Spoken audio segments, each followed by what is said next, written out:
to at Radio Cape Pulpit. I was playing around with a colleague of mine here. I'm saying, "Oh no, Hetty has disappeared from video." Clearly, Hetty is just like, I don't have time to put on makeup at 20 past 7 in the evening. So it's okay. You are forgiven. It's all right, Hetty. But next time, we Thank want to see you. your beautiful face. Um, Hetty, I think what's important is if you could please introduce yourself briefly to the listener. Just a brief intro. Who is Hetty the entrepreneur? So I am a business coach. I specialize specifically in monetization, which basically means that I help entrepreneurs, personal brands, and even corporate organizations as well to actually monetize, particularly within the online space. That is my area of expertise. Fantastic. Thank you so much for explaining that, monetize, because you call yourself the monetization expert. So I think now we Yes. have a rough idea of what that means. Now, Hetty, when it comes to wealth creation, because that's our conversation this evening, how does one cultivate a wealth mindset? And what does a wealth mindset even mean? We hear these words and sometimes we don't even know what they mean. We'll be hashtagging wealth mindset, hey, hashtag wealth creation. But, what does that mean practically for me as an individual? Yeah, for me, creation is actually the operative word, being able to make something out of nothing. If you are able to take 10 Rand and find a way to make that 10 Rand 20 Rand, it means you have developed the mindset of being able to create more of what you actually have. And that is what a wealth mindset is all about. It is having that mindset to be able to create more out of what you are given or what you start off with. And it is a mindset that you can learn. It's a mindset that you can cultivate over time. Even if you are not necessarily born in an environment where wealth creation is something that is spoken about, it is something, a skill that you can learn along the way as well. Okay. I love the fact that you can learn it along the way because you might find Mm. someone that's listening and saying, but, I've gotten it wrong. Maybe 50 years down the line, I haven't been able to get that skill, but you're saying that it can be learned.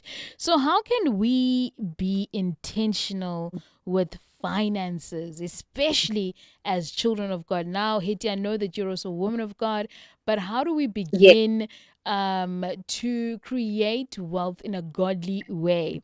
And how do we begin to understand finances, the way God has made us to understand finances, and sometimes a way that we sort of steer away from, because we are rebellious children. And so, how do we begin to get back to, finances, understanding finances in a godly way? I think first and foremost, we need to first start off with the premise of understanding that finances are not a bad thing. Mm. And even money itself is not a bad thing. I believe that God has given us different tools in the world that, when used correctly and when you used wisely, can actually be leveraged as a blessing. I Mm. often say that each and every one of us has a responsibility to learn how to make and generate money, because your ability to do that can be an answer to somebody else's prayer. Yeah. Somebody is praying for someone to help them afford medication, take their children to school, buy winter clothes, do certain basic things. And you being able to build a profitable business, being able to use your knowledge, skills, and talent that God has given you to generate a revenue can be an answer to that prayer. I often say, I never want to be a church member that attends a church where the church has a prayer that I cannot be able to answer financially. And so it is important for us to first and foremost recognize that there are certain tools that we have been given and been blessed with that we can be able to leverage as a blessing to other people. But the minute we begin to shy away from it, or we see it as something that is bad, then it becomes difficult for us to leverage that tool.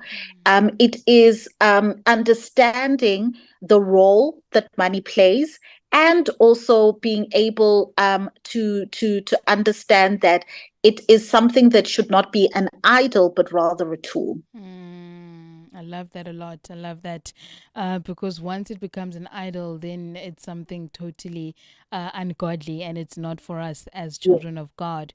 precisely. Now, what are some of the myths that have been created when it comes to wealth creation?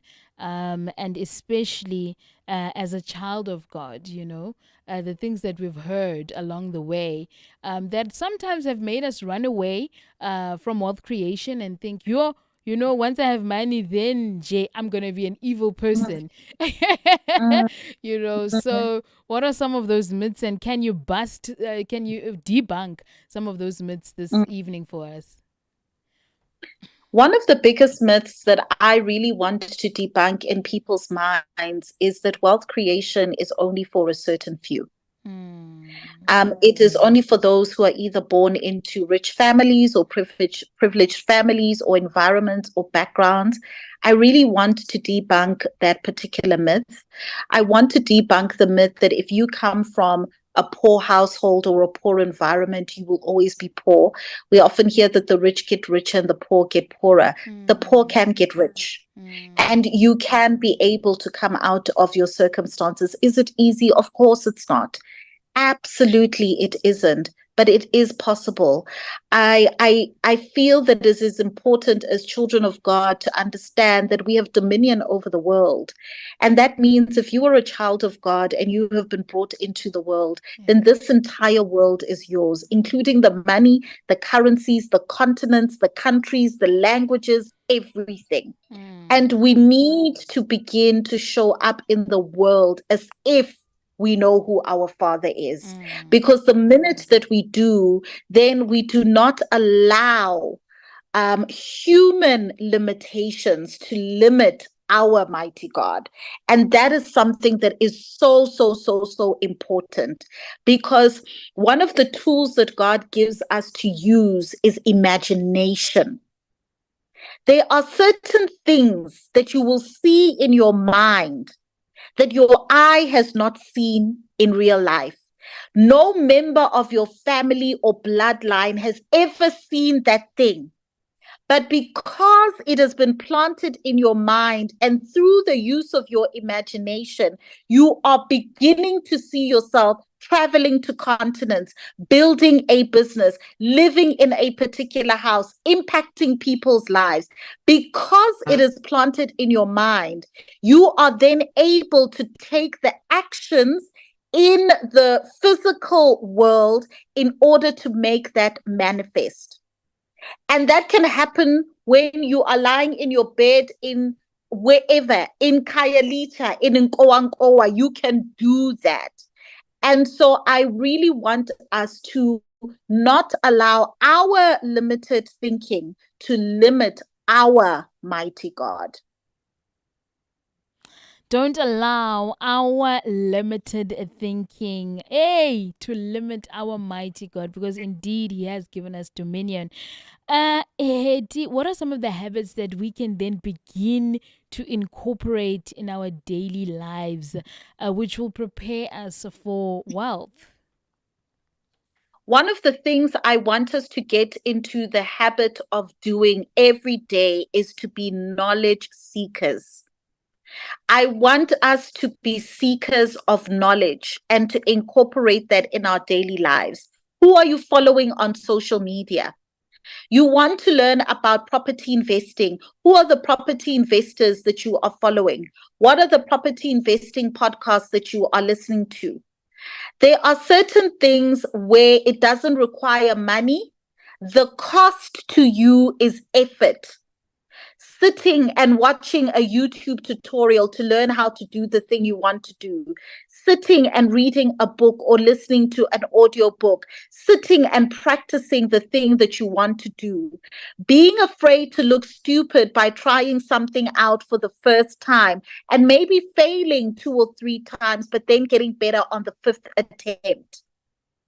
I want us to be very intentional about the spaces and the ways in which we spend our time, the people we spend our time with.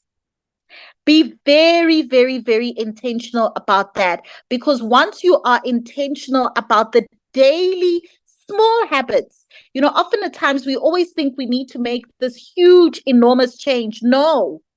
Change comes from your small, daily, intentional habits that accumulate over time to become something big. Who are you speaking to? How are you spending your time? What are you reading? What are you consuming? What environments are you letting yourself into? And how are you speaking to yourself? Those are the things that you want to be intentional about cultivating on a daily basis. So ultimately, it's about being intentional. And the word of God in Hosea chapter 4, verses 6 speak about that when my people are destroyed for a lack of knowledge. So knowledge is indeed something that God requires us to have and to search and more and more. Let us not be a lazy generation, and let us not be a generation that takes in everything, that Yes, comes our way, on our screens. It's not all for us. absolutely. Be Yes. selective with what it is that you're taking in. Hetty, we're learning so much this evening about how we can best create wealth, in an intentional way and in a godly way. So, Mm. Hetty, advice that you have for someone that's saying, you know what, Minanje, it's too late.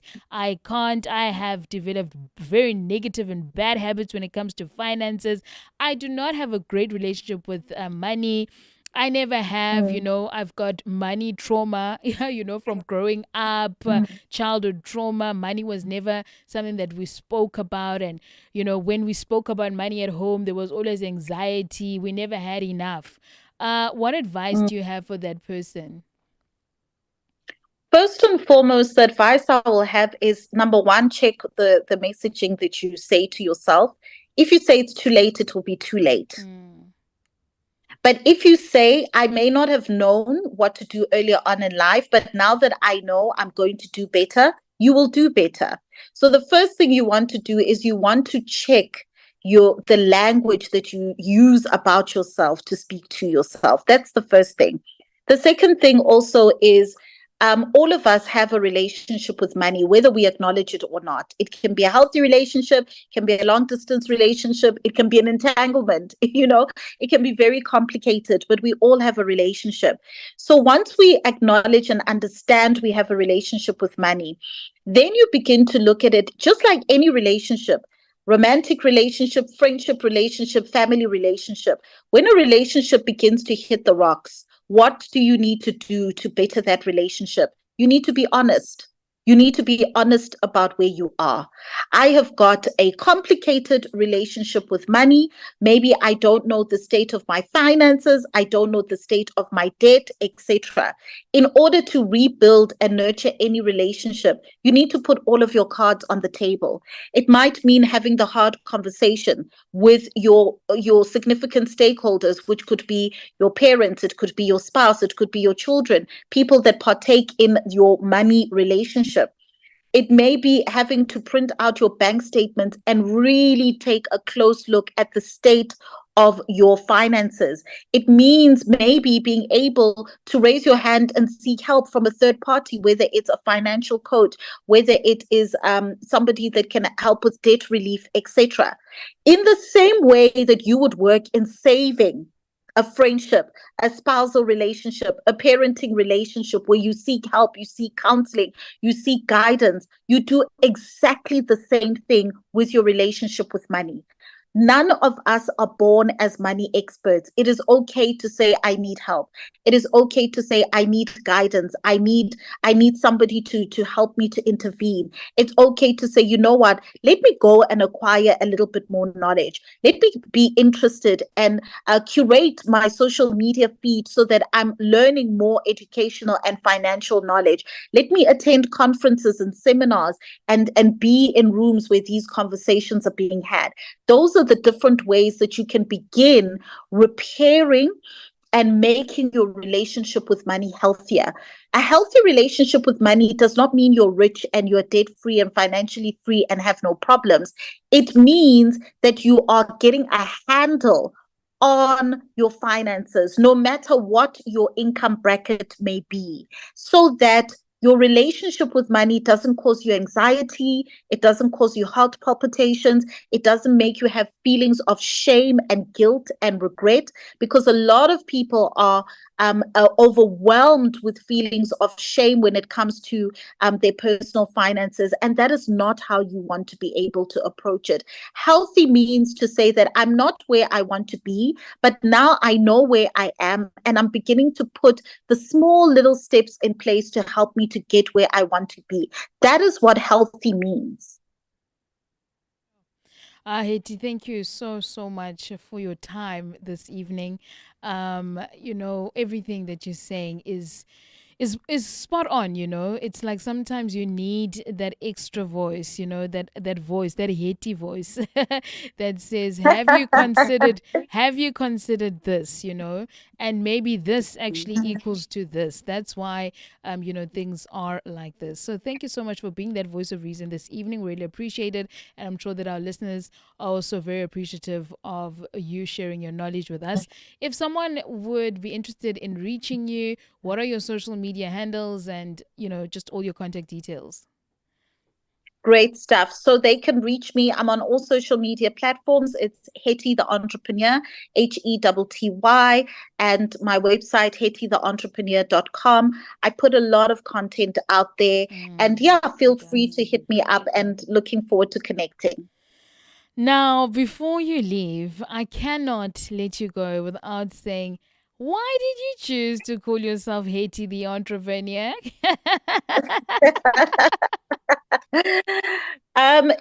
It's a name that I wanted it to be clear who I am and who I serve. I am an Nice. entrepreneur and Mm. I serve entrepreneurs. And that's what I Mm. do through and through coaching, mentoring, and everything else. So I wanted it to be clear just in my name alone.